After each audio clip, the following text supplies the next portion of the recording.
Hello everyone, this is Untitled Chapter. This is an all new video, and today we're talking about the fastest smartphone processor. It's a comparison video, so let's get started.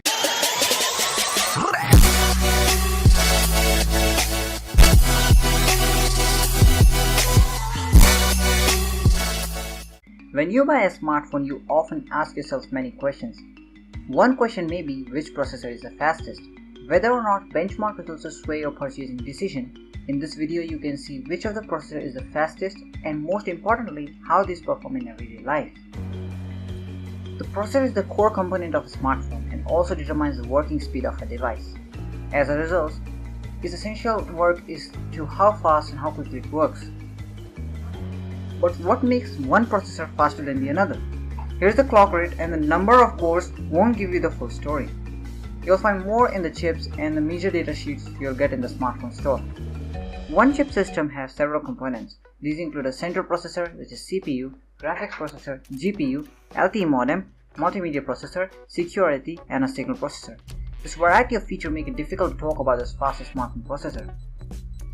Now in the video on your screen, you'll be finding the results for fastest CPU and GPU measurements, which will give you a rundown on which Android models currently have the fastest smartphone processors.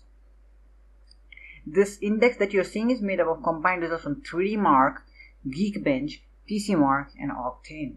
The ARM CPU, the common denominator of smartphone processors. The trick here has more to do with the composition than the clocking of chips. The Galaxy S4 has made the big. The general principle of the ARM in smartphone is a success. There is a large variety due to pairing of different devices, processor cluster in single housing. The big cluster has 4 high-performance CPU cores, while the little cluster has 4 power-saving cores. The efficient little quad core takes over the background task, whereas the energy-hungry big cluster only comes to life for short phases. As a result, even though the processors are faster, you'll still be able to maintain the life of the battery. That said, the fast core processor will step on the gas when you're using your device, so the smartphone will feel fast when you need it the most. Big, little processors are now industry norm, and some of them are already making their way into the mid-range market. According to our measurements, we found Exynos 8890 to be the fastest smartphone processor. Although it doesn't deliver the highest CPU performance, it functions well when it comes to complex game graphics and close to NVIDIA Tegra X1 chip. The Kirin 950 in the low-priced Honor X8 turns out to be the fastest smartphone processor in PCMark's Office and MEDIATEK benchmarks, but doesn't provide gamers with great graphic experience. The graphic unit.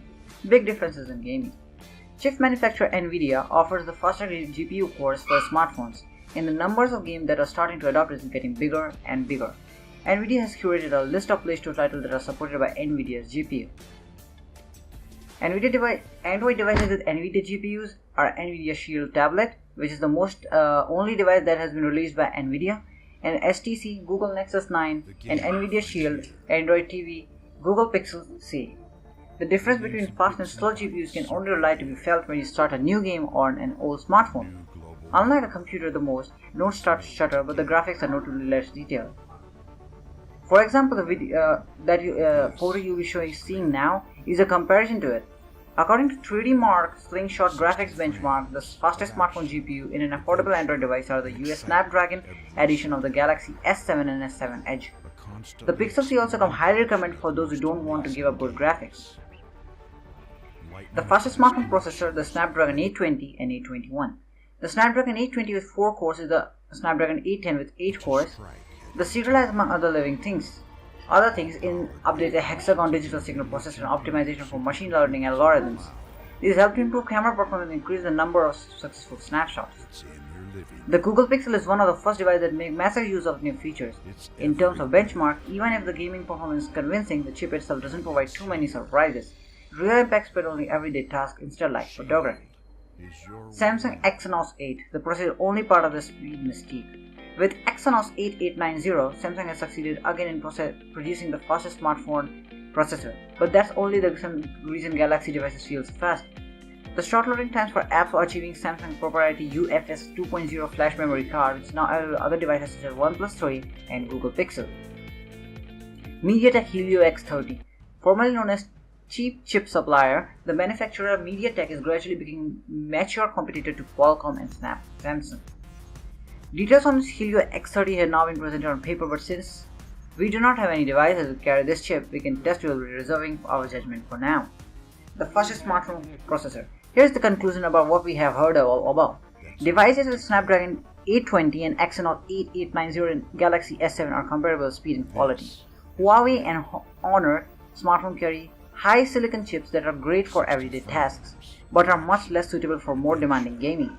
In addition to processors, flash memory is also a decisive factor in perceiving the speed of smartphones. Here, the Google Pixel 1 Plus 3, Samsung Galaxy S6, as well as newer Huawei and Honor devices will deliver the best value. Are you interested in speeding up things on current smartphones? Make sure to check our website earticleblog.com. You're gonna find a lot of things out there. Is a fast processor something looking for buying a new phone?